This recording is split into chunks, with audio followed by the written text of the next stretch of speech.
Welcome to Chapter 3 Research Process Part 2.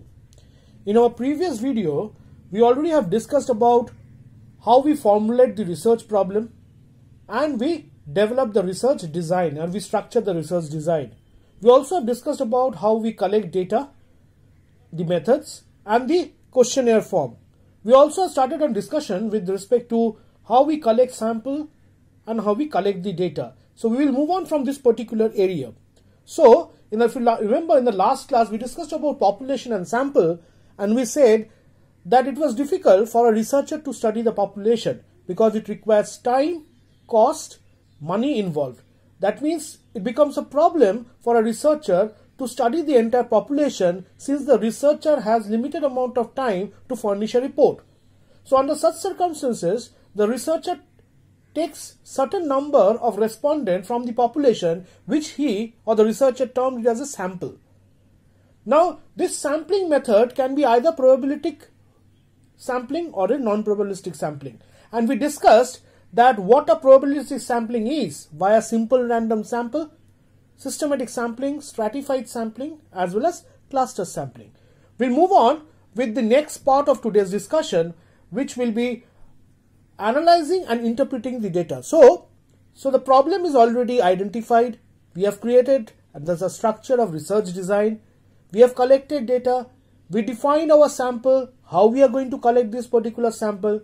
We developed a questionnaire. Now, with reference to this particular questionnaire or the form which we have developed, we did a field survey. We collected data.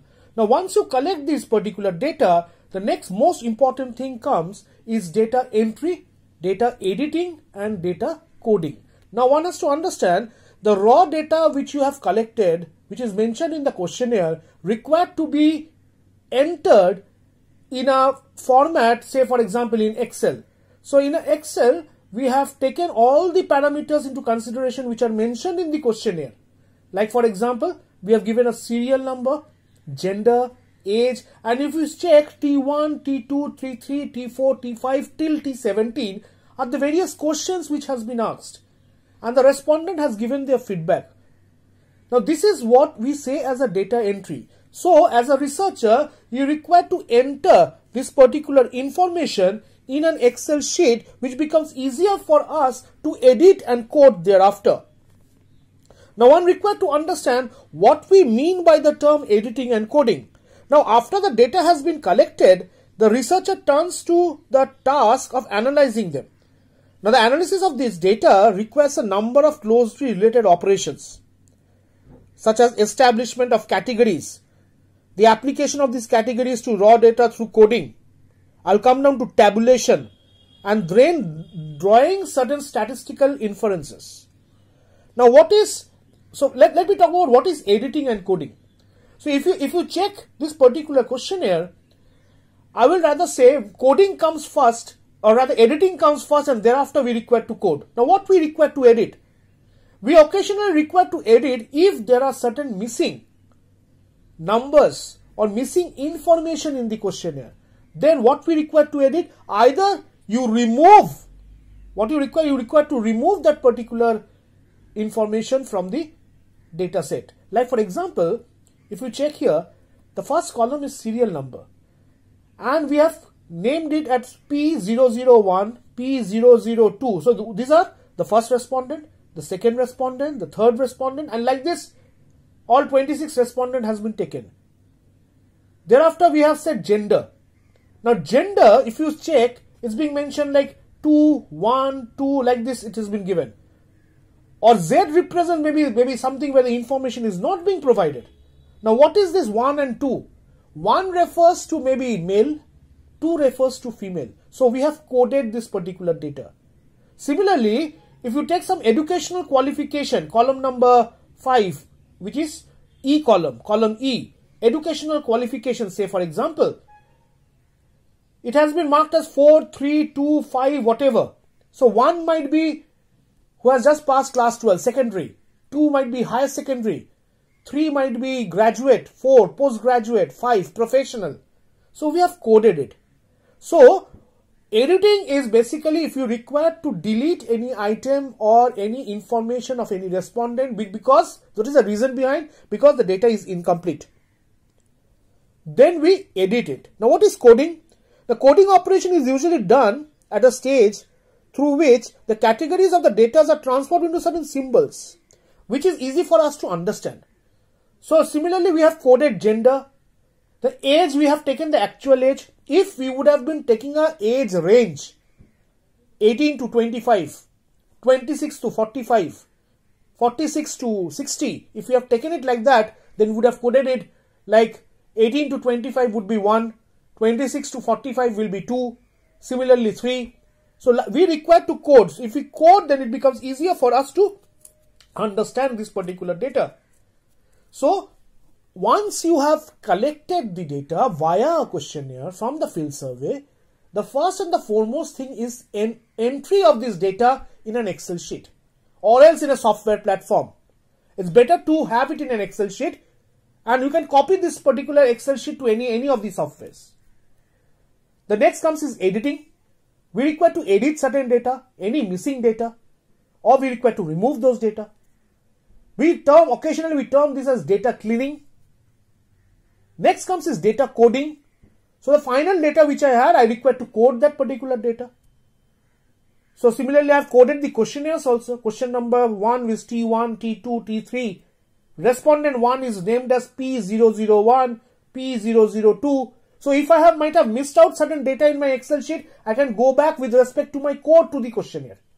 Because in the questionnaire also, I have marked it as P001, P002 at the top area of the question.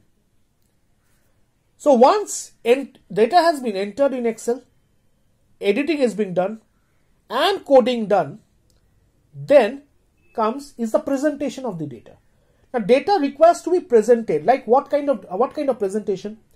What is the age profile of all the respondent? Say you had 100 sample. So how many are between 18 to 25? How many respondents are between 26 to 45? How many respondents are from 46 to 65? You can represent it in the form of a bar diagram, or else in the form of a line chart, or else even in the form of a pie diagram, or else in the form of a tabulation. Tabulation means in the form of a table.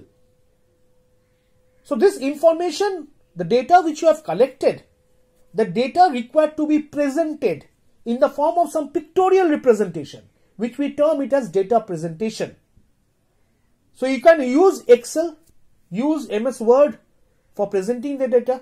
You can also use certain softwares, which we are going to discuss, how we require to present the data. You can present the data because presentation of this particular data will give a snapshot of the overall sample position which you have in your study. So once you have presented the data, the next thing comes is data analysis and interpretation. Now the researcher is in a position to test the hypothesis. Here, this is a particular area where the researcher requires to test the hypothesis. Now, it should be answered while testing the hypothesis. Various tests required to be conducted. In order to test the hypothesis, you require to conduct certain tests. Here comes the use of statistical things. You require to use maybe chi-square test, t-test, f-test, which you might have studied in statistics.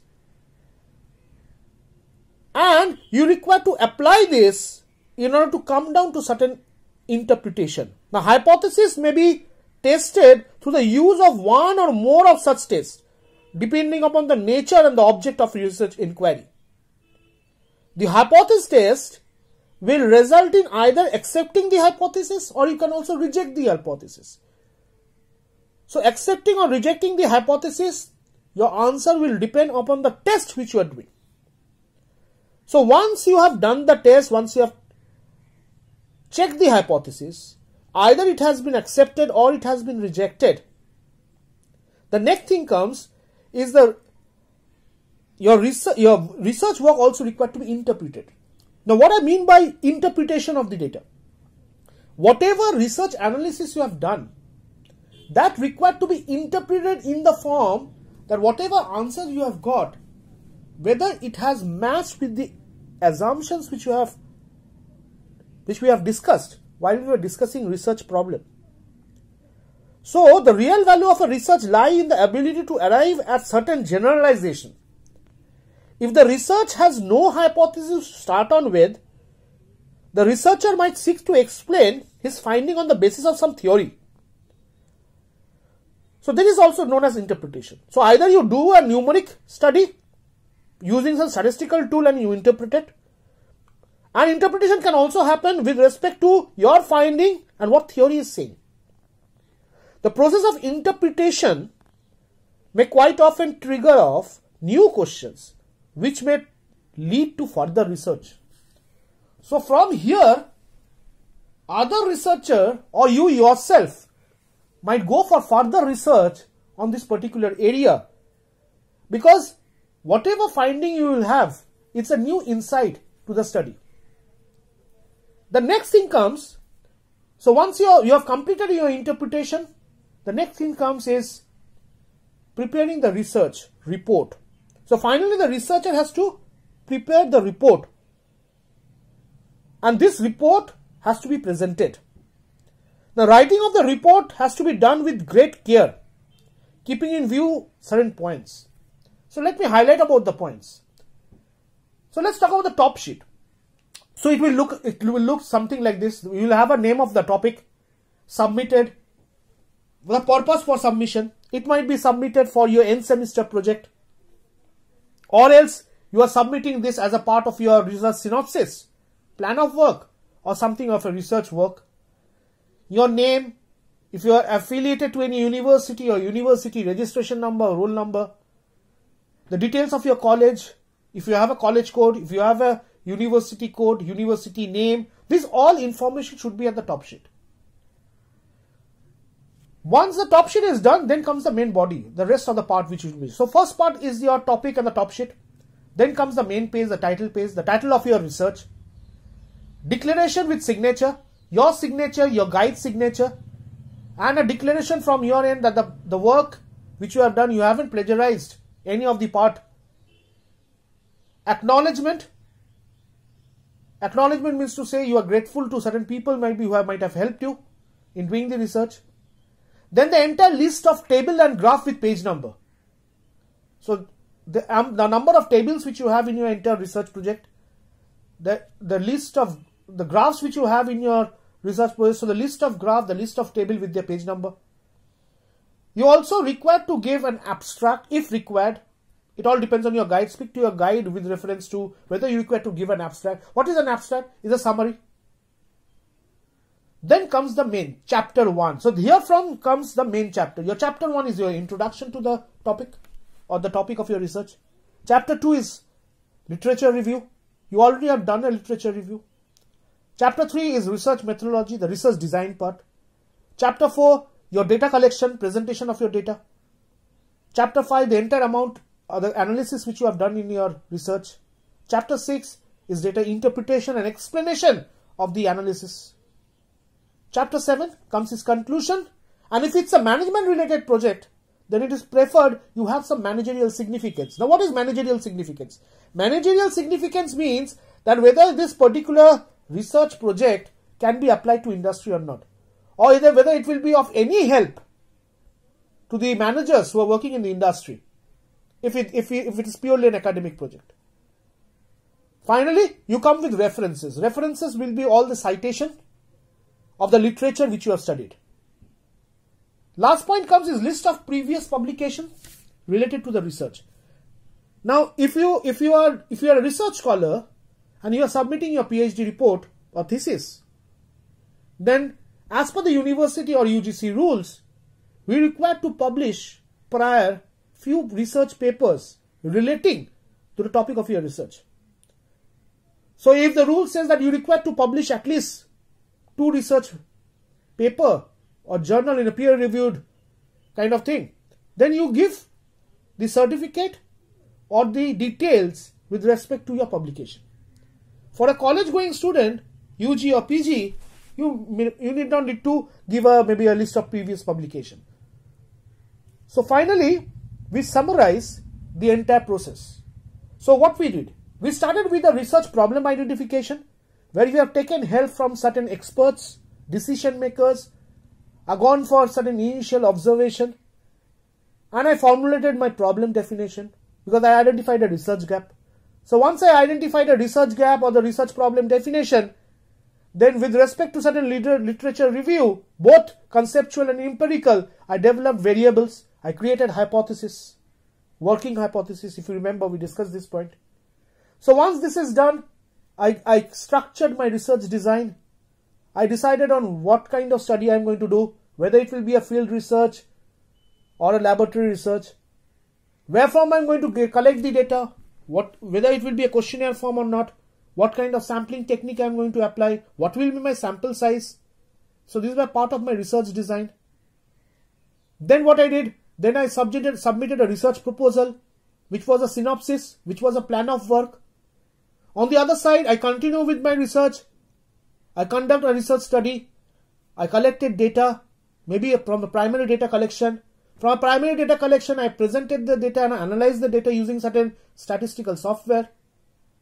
I tested what? I tested the hypothesis which I have developed above in my theoretical framework. So once I tested the hypothesis, then I came up with certain solution. Now, if I really have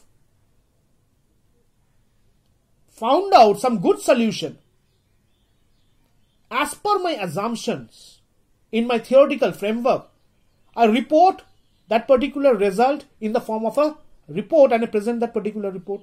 But if the analysis which I have done is not in accordance with the assumption which I have fixed in the initial theoretical framework, then it's basically the answer is no. The research problem solution is no, that I haven't fulfilled the solution. Then again I go back to my research problem. Again I check what kind of problems, what is the reason why my assumptions are not valid.